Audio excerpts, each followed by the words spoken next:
Арыбаңыз урматтуу көрүүчү, Стоп Беспредел медиа порталынын кезектеги журналист иликтөөсү, аты жөнүм Кайрат Кенжебаев. Алдагы мүнөттөрдө мамлекеттин жерлерин мойсоп, Ак үйдүн жанына парктын ичине үй салып, миллиондорду кымырган чиновниктер тууралуу сөз кылабыз. Булардын алкымдары аранда ачылганы аз келгенсип, адам тагдыры менен ойноп, каалаганын каматып, бир канча үй бүлөнү үйсүз калтырып, кыйынчылыкка матырып койгон жайлары бар. Кызыктар алдыда биз менен бирге болуңуз.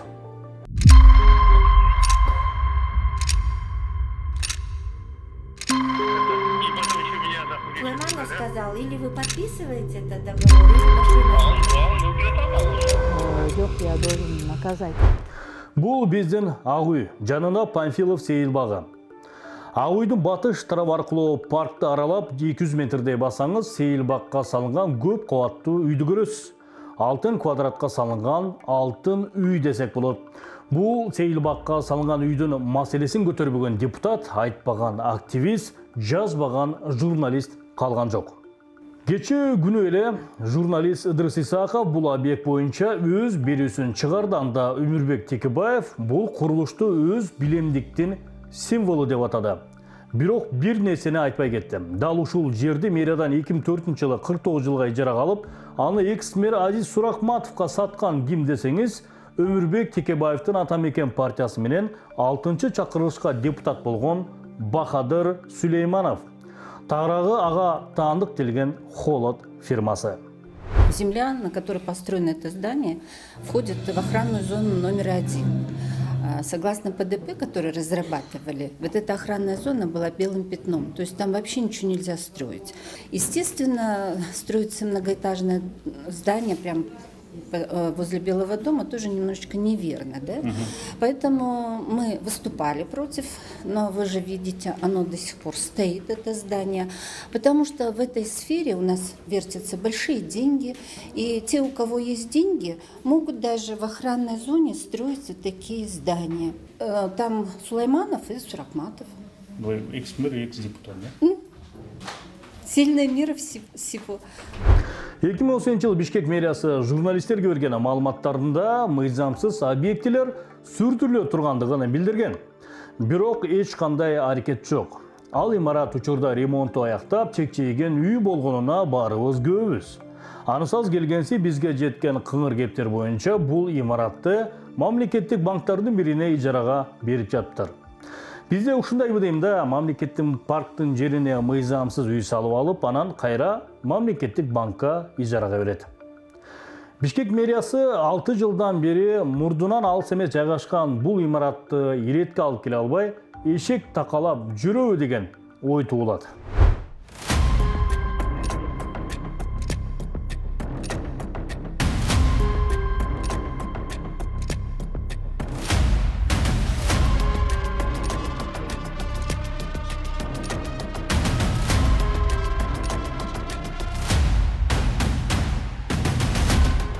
Күч органдарына бир катар суроолорду берсек, экс-депутат менен экс-мэрге кандайдыр бир чара көрүлөбү?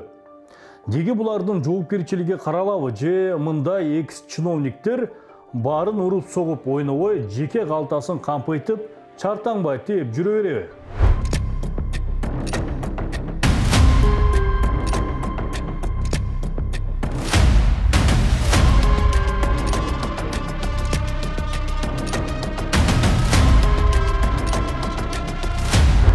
Экс-депутат Бахадыр Сулаймановго таандык делген Холод фирмасыээлик кылган экинчи жер тилкеси тууралуу айта кетели.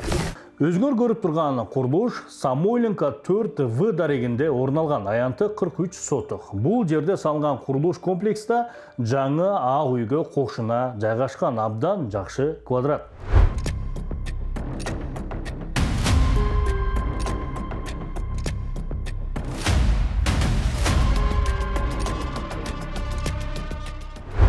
соток жер тилкесинин тарыхына кыскача токтолсок. 1992 жылдын 30 декабрында мамлекеттик мүлк фондуна Шабдан акционер коому бул жерге курулган мүлктөрдү сатып алат, жерде эмес. Бирок 2002 жылы кредиттик келишимди аткара албай калгандыгына байланыштуу Шабдан ата акционердик коому күрөө катары Энергобанкка өткөрүп берген. Энергобанк болса 2004 жылы сатып алуу келишими менен Холод фирмасына саткан.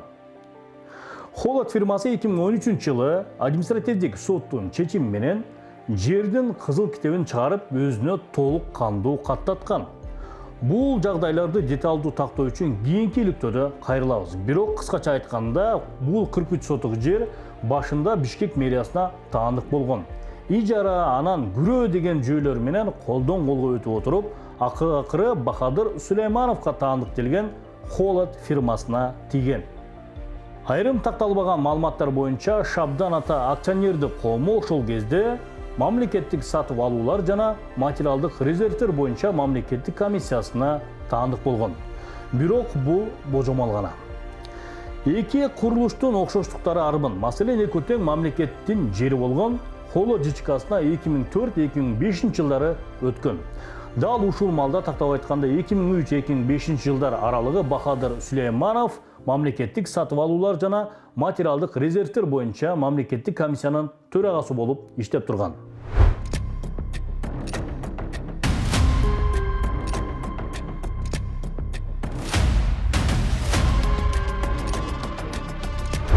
Эки миң он алтынчы жылдын 4 мартына Холод фирмасы өз ишмердүүлүгүн токтоткон. Фирма жоюлса, анда 43 сотук жер кайда кеткен.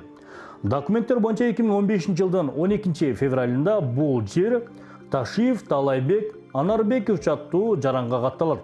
Талайбек Ташиев ким десеңиз, ал Бахадыр Сулеймановдун өкүл баласы. Ташиев мырза да өз сөзүндө муну тастыктайт. Бахадыр Сулейманов менен кандай байланышыңыз бар? Ал өкүл атам ал ошол. Талайбек Ташиевдин атасы Анарбек Ташиев кезинде экс-депутат Бахадыр Сулейманов менен биргеликте мамлекеттик сатып алуулар жана материалдык резервтер боюнча комиссияда иштеген. Тагыраагы Анарбек Ташиев мамлекеттик комиссиянын Чүй облусу боюнча башчысы болгон.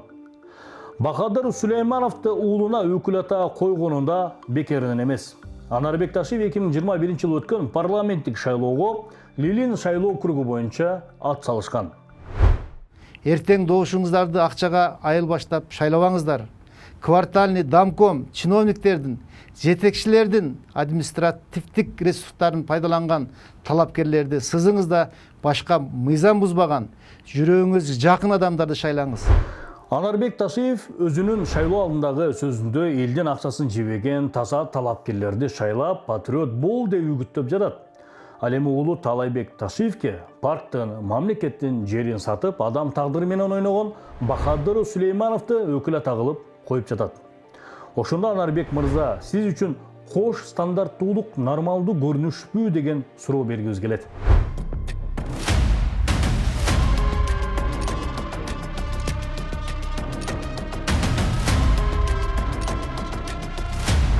Үйдүн курулушу жана жайгашкан жери кимдин гана болбосун көңүлүн өзүнө бурат. Бирок бул объекттин чыры далай адамдын түн уйкусун качырып, жегенин желим, ичкенин ирин кылды көрүнөт. Айрымдары өмүрү менен кош айтышты. Кээ бир үйлүчүлөрдүн үйлөрү да ээлеринин макулдугу жок эле сатылып кеткен.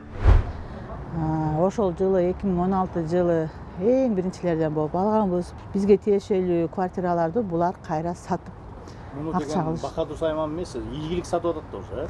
Ийгилик сатып атат уже.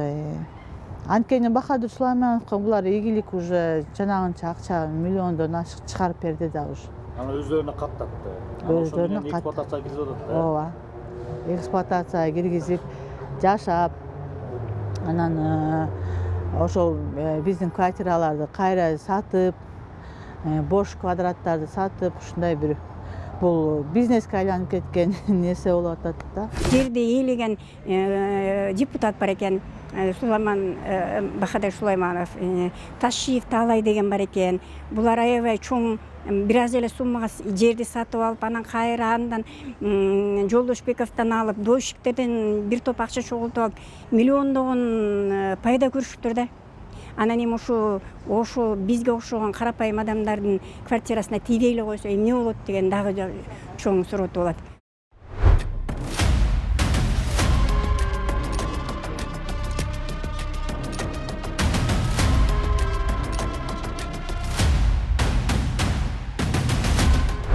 2018 бул жер тилкеси Мики Строй курулуш компаниясына расмий документтерге ылайык 1 миллион 350 000 сомго сатылган. Ал эми реалдуу баасы 700 000 АКШ долларын түзгөн. Бирок бул суммада аздык кылган. Эмнеге? Алдыңкы мүнөттөрдө айтып беребиз.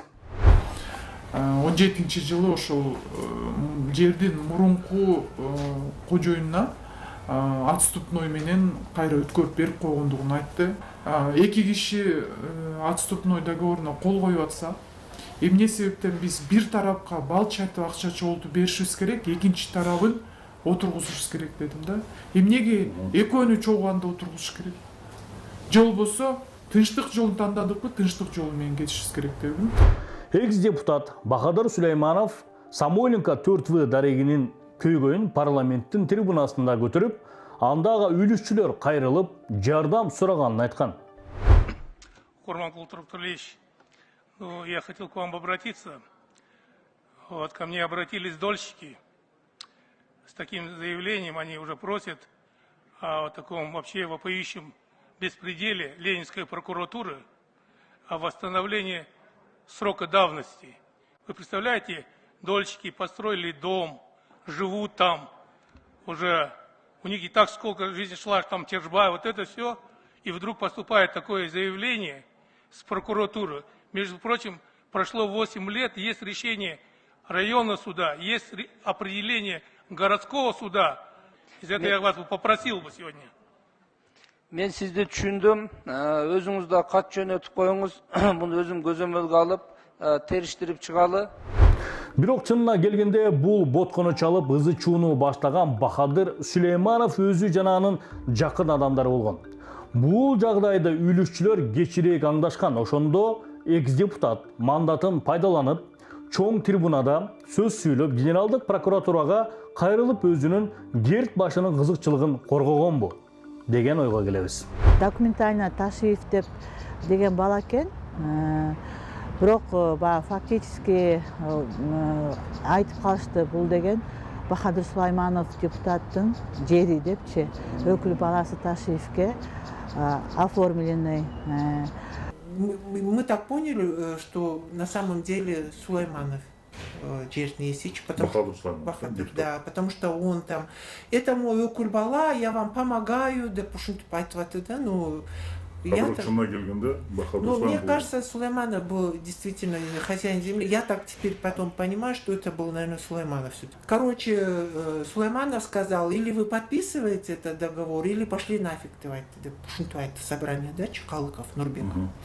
Мики Строй фирмасынын директору тергөөдөгү көрсөтмөсүндө сатуу жана сатып алуу келишимдеги жарыбаган баа Бахадыр Сулеймановдун жана жакындарынын салыктан качуу аракети болгон. Анысы аз келгенсип адамдын тагдырына балта чабып, курулуштун 90%-ын бүтүргөн Мики Строй компаниясынын директорун каматта жиберген. Айрым интервью берген үлүшчүлөр Ала Тоо ресторанында болгон жолугушууда экс-депутат Бахадыр Сулейманов айдан ачык эле аларды Мики Строй фирмасынын директоруна каршы үгүттөгөнүн айтышты. Ошондой эле үй сатып алган жарандарда олчойгон акча чогултуп берип, акыр айга 43 сотук жердин баасы 700 000 эмес, миллион долларды чапчыганын айтышууда.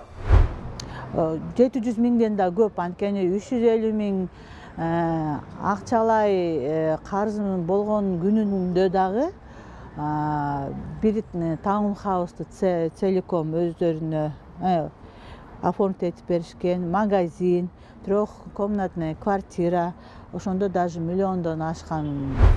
Ала Тоо ресторанында экинчи этажда жолуктук. Ошол жолугушууга Бахадыр Сулайманов өзүнүн өкүл баласы Ташиев Талайбек менен келди. Анан өзүнүн карындашы бар экен, Шахида. Үчөө келди, бирок биз менен Сулайманов эле сүйлөштү. Жерди акчасын берсеңер мен силерге өткөрүп берем, бирок ошондо карыз канча деди? 350 000 деди. Болжол менен 350 000 деди, андан тышкары таунхаус деди, анан дагы ошол мен моральный компенсация катары ошол магазинди да алам деди да. Кооператив чогултуп, ушул тапкан дойщиктерден кооператив чогултуп, официально банктан счет ачып, ошол жака ким канча салгап турган болсо ошол акчаны чогулта баштады. Ошол биринчи бергенде эле 200 канча миң бердик, 270, 200. Чогулганбы жана? Бахадыр Сулаймановго мен өзүм чыгып жардам бериңиз десем, ал мага Максат экөө аябай урушуп кеткен болот, директор Микстрой менен. Анан мага бир условия койду да, Максатты түрмөгө отурулуш керек депчи. Жок, я должен наказать деп койду да, наказать. Ошо жолугушуда айтып атабыз. Жолугушада айтып атат. Курулуштан жабыркаган үлүшчүлөрдүн айтымында Бахадыр Сулаймановго жердин карызын төлөп берүү боюнча жакшы аракеттер көрүлгөн. Банктан кредит алуу жолу да каралган. Бирок эмнегедир бул аракеттин өтөсүнө чыкпай калуусунда Таалайбек Ташиевдин салымы ополтоодой десек болот. Анан мен ошол депутат Сулайман Бахадырга чалам. Өкүл балаңызды жөнөтүңүз Бакай банкка. Дайыр болуп калды деп. Ооба, 2 күндөн аласыз, просто азыр документтерге кол коюш керек деп. Хорошо деп анан жиберет, Ташиевди жиберет, келет эле ошо жерден банковский комиссия деп коет да. Ошо жерден ошол жака анан ызычуу салат Ташиев өкүл баласы. Силер ишенбегиле буларга, булар аферисттер деп свидетелдер бар да. Азыр очный ставкага мисалы азыр чакырса баарын айтып беребиз, тактап беребиз. Аябай бир скандал куруп кеткен да. Ишенбегиле булар деп Максатты жамандап, объектиси дагы возможно биз деген сноско кетиребиз.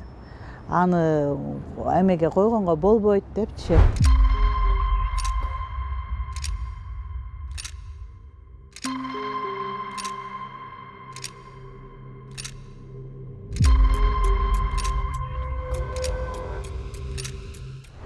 Биз экинчи тарап менен байланышууга жана алардын жообун алууга аракет кылдык. Таалайбек Ташиев менен 2 жолу байланыштык. Биринчи жолу телефон аркылуу баарлашканыбызда ал окуянын айрым жагдайларына токтолгон. Кененирээк жакын арада Бишкекке келсе маалымат берерин билдирген, бирок бул баарлашууну жаздырып албообузду аябай өтүнгөн. Запись кылганбыз бекете. Мен сизге мындай. Бир аз убакыттан кийин аны менен кайрадан байланыштык. Бусам ал таптакыр башка шылтоолорду айтып, маек берүүдөн баш тартты. Каяктагы бир тергөө амалдары жүрүп жатканын кошумчалады. Бизге так маалымат берген да жок. Мен ошо следствие жүрүп атыптыр да, Кайрылбек эси. Анан в интересах следствия көп айта албайт экенбиз да бизчи. Мен өткөндө билбей эле сизге айтып алыптырмын. Экс-депутат Бахадыр Сулайманов менен байланышканыбызда ал бул жер эч кандай тиешеси жок экенин билдирди. Болгону туугандарына жардам бергенин айтып, интервью берүүдөн ал дагы баш тартты. Зачем мне интервью давать, если это все? Эта земля изначально ваша была, да? Потом продали. Нет, вообще его не было, моей. А ваша не была она, что ли? Да, это мои родственники, Куйобала, там Укульбала. Все их. А вы отношения не имеете к этому, да? Конечно, я вот это и говорю, Кайрат. Я им помогал спорные вопросы разрешить. Как депутаты обращались, и те. Да. И потом еще меня нахуй вешают туда, да? Ладно, давай, Кайрат, яхшы. Самойленко төртвек курулушунун көйгөн жогорку кеңештин жыйынында көтөрүп, генералдык прокурордун көз салып коюусун өтүнгөн Бахадыр Сулайманов эмне себептен журналисттерге интервью берүүдөн баш тартканы түшүнүксүз. Жыйынтыгында мыйзамды бузуп паркка салынган көп кабаттуу үй, чырдан башы арылбай келе жаткан экинчи курулуш, жоопкерчиликке тартылбаган үлкөн чиновниктер, мамлекетке төлөнбөгөн салыктар, алданган үлүшчүлөр, талкаланган тагдырлар, оозун ачып отурган Бишкек мэриясы. Качан бул жагдайлар боюнча алгылыктуу иштер жүрөт? Деги бир жыйынтыкка жете алабызбы? Бул биздин кезектегиликтөөбүз болду. Кийинки бөрүдө көрүшкөнчө, урматтуу көрүүчү, сак саламат болуңуз. Сиздер менен Кайрат Кенжебаев болду.